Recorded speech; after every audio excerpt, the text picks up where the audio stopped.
So I wouldn't dream of giving you a test before I educate. So it's not a test. This is a demonstration that I'll give to you. So I'm impressed with your mission of imparting useful knowledge. And I think the way, when teaching about taste and smell, that I can do this most practically is through the use of these demonstrations. So what I'm going to do first is to orient you a little bit. We'll be doing 4 demonstrations. And I should also say that not everybody likes to put things you don't know what they are in their mouth, particularly from a lady you don't necessarily know. So you're invited to participate with me, but you can also just learn from your neighbor and not necessarily have to participate. So no judgments. So the first thing I'm going to be doing for you is to explain the differences between taste and smell. And so here, if you can run the video for me. So taste occurs, can you start the video? There we're going. So we're going in the back of the tongue, and you'll see pink bumps in the back. Those are circumvallate taste papillae. When you get the bitter medicine, you get that grab in the back, that bitterness. Those are the taste cells that are being activated. On the side, we have the foliate, leaves of a book. You can see at the blue still photo, we're looking at the fungiform, like a mushroom papillae. And you can see here my taste bud. And essentially, taste receptor cells on the tongue have this morphology where it's protected by the epithelium, and the taste receptors sit on the cilia, and that's what actually contacts the things that you put in your mouth. Obviously, we don't want the whole cell exposed to all of the no judgments, but alcohol, high salt, sour, that we put in our mouth, and so the taste cells are very well protected from that. So we're distinguishing taste on the tongue from smell in the nose. And so what you're going to see in the next video, we're going to go up through the nose, and we're going to go down to the top of the mouth, and then we're going to go back up to the very roof of the nose. So if you can start, so we're going in and we're going to go down to the nasopharynx, and now we're pulling back up, and we're pushing our probe to the very tippy top of the nose, called the roof, go, up to the very top, to the olfactory groove right there, and that sits right here. So if you take it right behind your eyes here, very close to the brain, right? So when we biopsy the olfactory tissue, we have to be very careful that we don't punch through into the cerebrospinal fluid. Ugh, terrible. So sorry. So for our first demonstration, I'll need you to take out your blue nose clips. And frankly, I've been very impressed with the dignity of this organization. And so I realize that I'm going to be asking you to do something that may run quite contrary to your natural inclination, which is to put the nose clips on. Right. And I do this with purpose, although you do look really cute, honestly. You could put your tongue to the roof of your mouth and pull down, and you know that your nose clips are firm when you get that, you pulling and you make that noise. So the next thing I want you to do, I'm going to take my nose clips off because I find that you leave yours on, but the drama of listening to me. Did I just see somebody throw their nose clips at me? So I want you to fish out your jelly beans. And the bags can be a little hard to open, so if the bags are too hard to open, ask a neighbor for help. There are 4 different colors, and you're just going to hold your jelly beans, and you're just going to pick a jelly bean that speaks to you. It doesn't matter which one that you choose. And with your nose clips on firmly, you're going to be chewing your jelly bean, and we're going to be reflecting on the flavor.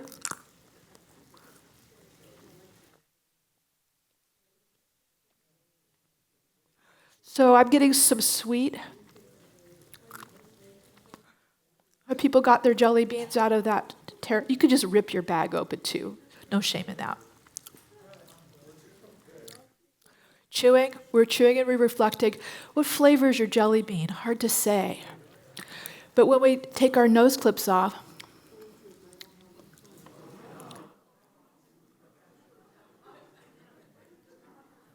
I could talk all day about the difference of taste and smell, but now you know. You don't know till you know.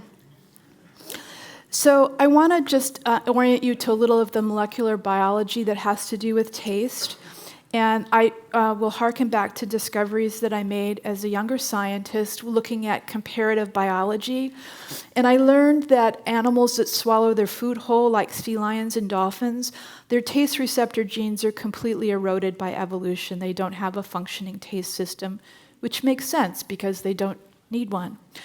I also learned through some lovely experiments with my panda up there that they can taste sweet. They're being encouraged to sit with me patiently because they have sugar cane in their hand. But I also learned that pandas have a lot of extra bitter receptors that help guide them away from and to bamboo, which is their main source of food. I was a naive taste scientist when I was starting out, and I didn't realize that when I discovered that cats lack a sweet receptor, so it's pseudogenized, that's the P at the end of the gene name. Cats have pseudogenized sweet receptors, they can't taste sweet, that I would get hate mail from the public who would also tell me that cats love sweet. They like ice cream and pie and cake, not of course realizing that they're ignoring the sweet component and eating the fat component of it. So I also, I was very impressed with all of your biographies, but I feel like I may be besting you. I have a Garfield cat cartoon credit to my name based on this discovery. So bitter and sweet are receptors that sit on the tongue. They're different families. And so bitter receptors are specialized. They sit on the interface between what you put in the saliva. That's the first thing that touches protein when you put it in your mouth. And the bitter receptors have a couple of different names, and they have a phylogeny. There's about 25 of them. And I say about because some people are completely missing some of the bitter receptors. They're just not there in some people. The solid lines tell you that they're on one chromosome. The dotted lines are a different chromosome. Now, I told you that there are 25, but those of you who have a lifetime of teaching will see that they're numbered up into 40, 50. And why is that? So when scientists were first discovering the bitter receptors, they were watching the genome sequence come off the sequencers, and they were able to identify them by the sequence. And people were just in a frenzy of grabbing these receptors and naming them, but nobody talked to each other. So the numbering system is chaotic, and by the time the dust settled, there was nothing to be done about it. And I just mention that because if you ever have to teach this material, you'll get legitimate questions about the numbering system. So I intimated that people are very different in their sense of bitter taste, and this is very true for a practical demonstration. So this is a very typical experiment that we do in my laboratory where people are chewing on raw vegetables, and on the x-axis you can see that some are more bitter than others, very obvious observation. But along the x-axis, you can see this is an index of human variation. And you can see that while everybody seems to think carrots are a pretty good deal, not bitter, happy meal, no problems here, there's a lot of variation in our experience of these bitter vegetables. So we're going to just take an extreme example of this with our next demonstration. So you're going to want to find a little bottle that's labeled phenothiocarbamide. And if there's ever something you might be scared to put in your mouth, that might be it. But we do this all the time in taste demonstrations, and it's quite safe. So phenothiocarbamide, if you need a little bit of rifling through your bag. You notice that I didn't give you very much. Okay, so we're just going to take our cap off of our phenothiocarbamide. And we're going to just you can put the whole thing in your mouth if you're so inclined, or not. So for me, this tastes entirely like water. So for those of you who don't mind identifying yourself, who is like water? Okay, so how many of you think it's bitter, but not so bitter? And how many people of you hate me? 2 hands up. Okay. Totally fair. totally fair. So this is a genome-wide association study, and we've alluded to 23andMe and other genetic types of information. And what this tells us is when we survey the entirety of the human genome, those of us who are like-minded, who are the water types, differ at one genetic location from people that are finding this more bitter. And as you might imagine from the three groups that I identified, so this is our bitter receptor. There are actually three variant sites here, A49P, VT62A, and I296V. These variants travel together in a haplotype. So I've drawn you a haplotype here of mom and dad. So mom's a non-taster, dad's a non-taster, and theoretically all the children should be. So if Dr. Gates is still in the audience, if you're contemplating doing genetic studies with human families, which you send home things for testing, sometimes the biological and legal fathers are different people, and people don't know that. And so you can sometimes get a taster child with both parents are non-tasters, and then that's an awkward conversation. So we're going to turn from bitter taste now. We're going to be talking about sweet taste. And my laboratory is well known for the discovery of the sweet taste receptor. And we actually found this by looking at inbred strains of mice. And so there are many inbred strains of mice, and they're just like, to me, they're just like inbred strains of dogs, right? They all are really different, and they have very different characteristics.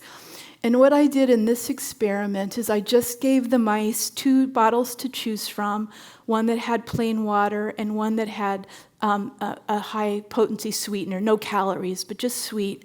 And you can see that the mice, some of them are loving this. They'll drink almost 100%. Some of them drink their body weights every day with this sweet solution. And there's other groups of mice that are sort of indifferent. It's okay, it's fine, but they're not going mad for it. And I did that sort of genome-wide. Well, I did do the genome-wide survey that I alluded to, and there was one region in all of the mouse genome where all the sweet lovers and the sweet sort of neutrals were different. And so that was over a piece of DNA that had never been annotated. We didn't know what was going on there, but we later learned that it contained a missing component of the sweet receptor. So finally the sweet receptor was fully assembled and would work, and that was really the missing piece. So the sweet receptor has a lot of really interesting properties. And we're going to do our next demonstration to discuss these interesting properties of the sweet receptor. So you'll be taking out that 3, the one that has 3. And this is, I know it's a little awkward for you sitting sitting in your seats, but you want to get all 3 bottles out. So the first and the third bottle are both exactly the same thing. And you may not believe this at the end of this demonstration, but I assure you that it's true. So I just need to tell you something about the sweet receptor before we do the demonstration. So the sweet receptor is actually two proteins intertwined, TAS1R2 and TAS1R3. That was the one that my laboratory discovered. And you need both together to function. And the sweet receptor, if you can think about like when you have a warning system, like the smoke detector in your home, when you have a warning system, it has to have 2 states. One is like, I don't see smoke, but my battery's good, right? So we just need a reassurance signal. And then, of course, when you see smoke, then you need to really signal. And the sweet receptor does the same thing. It sparks, it depolarizes periodically just to let the brain know it's live and well. It's all good, constituent activity. And then when it sees sweet, it really starts to fire like that. So what we're going to do is we're going to take a look at a compound that blocks all of the sweet signal temporarily, and we're just going to see what happens. So this second compound is called lactosol. It's very commonly put in foods that are high in sugar. Sucrose is very cheap, and fructose and sucrose, and oftentimes people will make cheaper food products with a lot of sweetener in it. It's a bulking agent, and then they'll add lactosol to make it more not so sweet. So this is a common food additive, which is, I just wanted to say that sort of, I don't know if that was reassuring or not, but... Okay, so we're now going to get in touch with sweetness. So we're going to do the first bottle. There's only a very tiny bit of it. I know a lot of people are concerned about carbs and sweetness and so forth. It's very, very small. But let's just get acquainted. Very, very small amount. Okay, so that is just table sugar dissolved in water. And so it should be tasting sweet to all of us, and hopefully it is. So now we want to, I can't think of a polite sort of APS way of saying this. You want to use your saliva to kind of rinse your mouth a little bit. So now we're going to use the lactosol. And it's very important to let the lactosol go all over your oral cavity, particularly your tongue and so forth. So I didn't give you a lot, but make good use of what you do have. Mm-hmm. All over the tongue. Don't forget the bottom. Might be a little salty for some people. So now what you're going to do is to take the identical sweetness that we had in the first bottle, and we're going to try this again. I get nothing. So to me, I don't get anything right away. So it really calms the sweet signal down to nothing. And so what you'll also find is that it's sort of the sweet receptor sort of like a child that's really loquacious, and they can be quiet for a little while. So your sweet receptor will be quiet for a little while, and then some of you are going to notice later that it's going to start reasserting itself, and you may get what we call the sweet water phenomenon, where the saliva in your mouth will start tasting sweet. Some people get this and some people don't. So how many people got a reduction of sweetness? Is anybody already started to get the sweet water phenomenon? Yeah. For those of you who might drink wine with lunch, I just want to apologize to you in advance.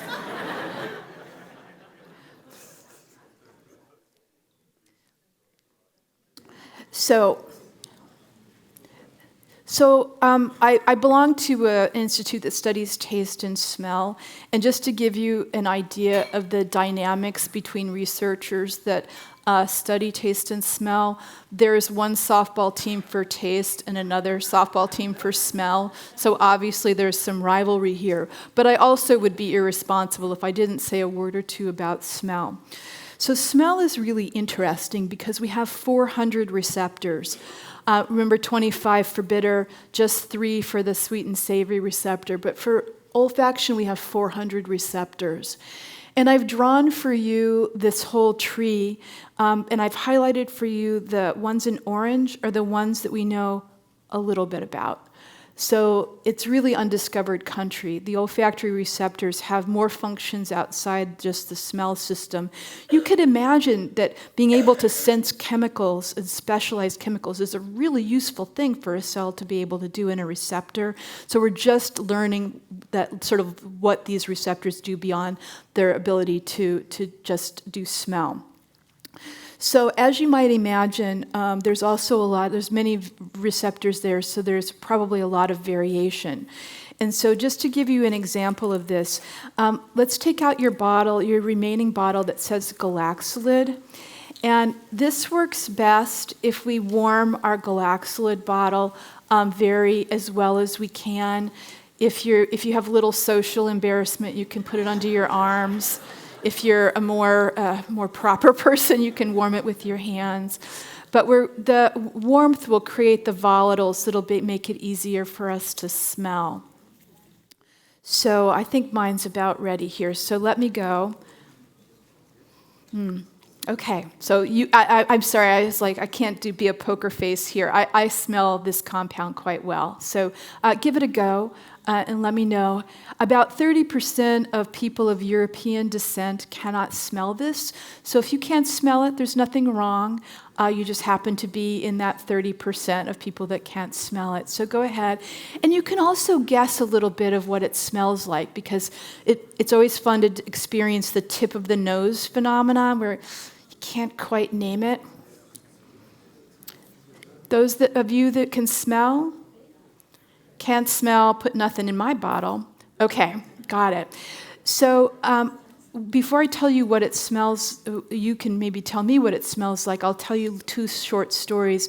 So I had a very proper research technician who used to always, whenever she would smell it, she would smile and put her hand over her mouth and giggle, and she would say, hee hee hee, man soap. And the other story is I had a Taiwanese research assistant, and he would recount to me that they had no air conditioning in the barracks, and they would be given baby powder and to keep cool at night, and he said it reminded him of that. So other people want to say what it reminds you of? Yeah, go ahead. Yes, floral perfume. Horseradish? Genetic variation. So this is galaxolid. It's a very inexpensive musk compound that's put in a ton of consumer products, soaps, the soap, the baby powder, a lot of detergents, washing things, and so forth. So this is as much data as you'll be forced to consume here today. But so this too, like the PTC and the receptor that I told you about, one of the olfactory receptors, OR4D6, so olfactory receptors, OR, and then they have this letter combination to help organize things. So those of you who can't smell it at all are probably of the TT genotype persuasion. So if you found yourself unable to smell, you probably have that particular genetic variant. So as a taste and smell researcher, you can imagine that my life changed on March 13th in ways, my life changed, everybody's life changed, but we were working really hard to try to understand whether people were really losing their sense of taste and smell with COVID, and if so, what was the mechanism. And so it's no surprise now, this was a surprising information 3 years ago, but now we understand that taste and smell loss is a cardinal feature of some of the variants of SARS-CoV-2. And this is the experiment that there are literally thousands of experiments, and I've gotten I've got for you the best evidence that I think exists, where people were men who had never had COVID before, were deliberately inoculated with one of the pre-alpha forms in the hospital with IRB permission, brave people, brave scientists, and then they were tracked over 28 days. And so about half of these people, again, deliberately inoculated with live virus, never got sick. But of the ones who did, so those are the ones in the black at the bottom. But those who did get sick, the symptoms are on the red, that red line.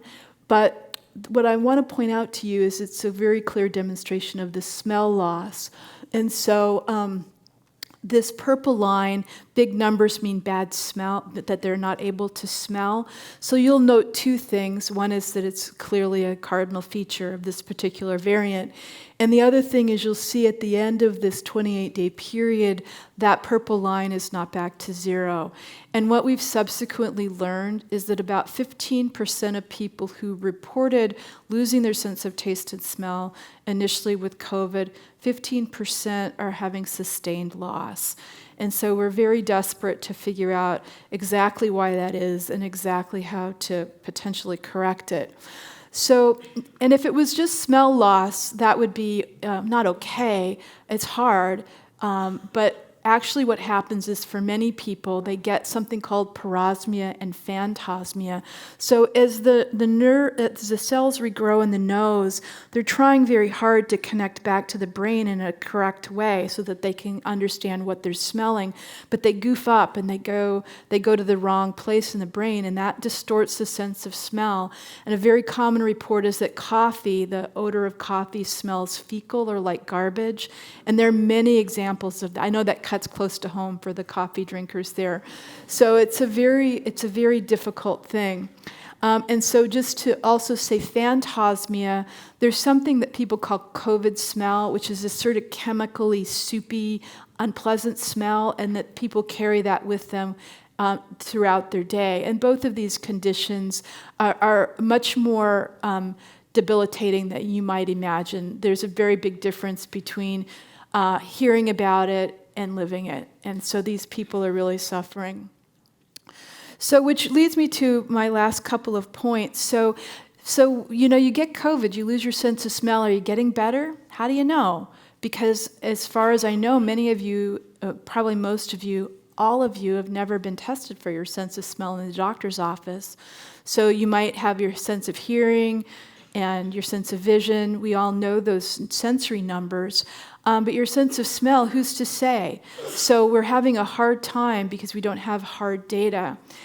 And so one of the things that I've been doing is switching from being a scientist to being an advocate, because I really would like to see us measuring a sense of smell in our physician's office. And this is not only because of COVID, but I'd also say that the loss of sense of smell, and I don't want to scare anybody here, but the loss of sense of smell is one of the very prodromal symptoms of neurodegenerative diseases like Alzheimer's and Parkinson's and Lewy body dementia. So as you might imagine, for my life, I often get, am I over time? Okay. So I do a lot of, to cut to the chase, I make my husband do experiments for me. So one experiment, he was forced to smell asparagus-tainted urine, and I found that he was not able to do that very well. And so then I gave him more smell tests, and you can probably see where I'm going with this. I actually learned that he had early stage anosmia, and that was prodromal to his now diagnosis of Parkinson's disease. Wouldn't it be better to have known earlier, right? So I sort of knew this as theoretical, but to know it and to have the doctor be able to test a sense of smell and to be able to get a handle on this earlier would have opened up more therapeutic options for him. So we really are gung-ho on the advocacy here. So in that spirit, the National Institutes of Health has published are sponsoring a conference where we're putting together all stakeholders, insurance, medicine, to try to make it so the next time you go to the doctor's office, you'll have your sense of smell tested. So that's the material that I have for you today, and I'm very happy to take your questions.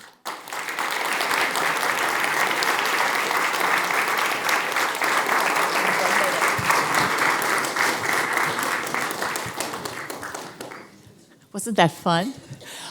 My colleagues are going to be coming back among you with trash bags. We are all very interested in recycling all the plastic that we have given you. So if you will repackage it, they're going to come right in now, and you can put it right in those trash cans, and we'll cycle it as we're taking questions. And I also just wanted to let you know, I typically get requests to take stuff home for family members, use it only for the forces of good, when I told you about non-paternity.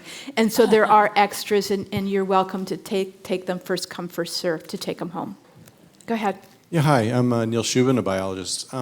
This is a slightly off-the-wall question, but is there sort of circadian daily variation in how we perceive tastes? Because you think about what cultures eat for breakfast versus dinner, and how cultures differ in those. Like what somebody else, something that might be palatable to me for a dinner meal would be completely unpalatable for a breakfast meal. Is there circadian variation in how we perceive There how- is, and it aligns exactly with how you'd think that we tend to be more sensitive to bitter tastes in the morning, and that we tend to be more open to those tastes in the evening, and our taste sensitivity tends to improve as we go through the day. Yeah. You're on. Actually, I call him. Oh, sorry. Linda, I have Ellen Winter here in the back. Okay. Hi, Ellen Winter from Cambridge, Mass. I have a granddaughter who's 8 who's obsessed with cats, and so I just texted her about your finding with cats, and she's texted me back. I said they like ice cream because they like the fat, and she wanted to know how you can taste fat. And I really... Yes, so there are specialized receptors on the tongue that actually respond to both triglycerides and fatty acids, so we're solid on that. Okay, thank you. I'll let her know. Up in the balcony. Hi, Jean Dean from Vienna, Virginia. I'd like to ask you a question. I'm up in the balcony. I'd like to ask you a question about chemotherapy, because that changes people's tastes often.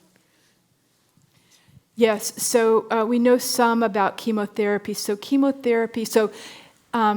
The taste receptor cells renew themselves every 12 to 14 days. You get a whole fresh set. And chemotherapeutic agents retard the stem cells from becoming full of differentiated cell types. So you literally lose those taste cells during the chemotherapy. But most people actually, when they stop chemotherapy, do get the taste cells to rejuvenate most of the time. Hello. I'm always surprised when people tell me that they don't like sweet food and they don't like cakes and pies somebody and things talking? like that. Yeah. Oh, okay. Sorry. Speak up a little. I'm always surprised when I come across someone who doesn't like sweets. And is it the case that some people who just don't have those receptors and don't have a kind of neutral experience when they eat sugar? Yes, so honestly, just like the mice that I showed you, one of our other contributions was to say that to find that there are two forms of the sweet receptor. One is the sweet, that really love sweet and are very sensitive to it, and there are people that are more neutral. And one of the demos I do is to try to weed that out. It's surprising. There are those that walk among us that really don't care. Not me. Hi, I'm Keith Matthews, and I recently discovered miracle berries. And I'm dying to know how they work. Very good, easy. So miracle berries actually have a sweetener in them, but it only makes the right shape when the pH is low. So when you put the lemon together with the sweetener, it changes the shape and it fits in the receptor. Brilliant. I would love to do that for you. It's just that it's awkward because my miracle berry connection, he didn't have enough berries for you because there's so many of you. But normally I would have done that with you. Hi, I'm Dick Zare at Stanford, and I've found that if you take quinine water, it tastes bitter, but if you add a little bit of salt to it, it becomes sweet. The bitterness goes away. Mm-hmm. And I wanted to understand if you could tell me, well, how does that work?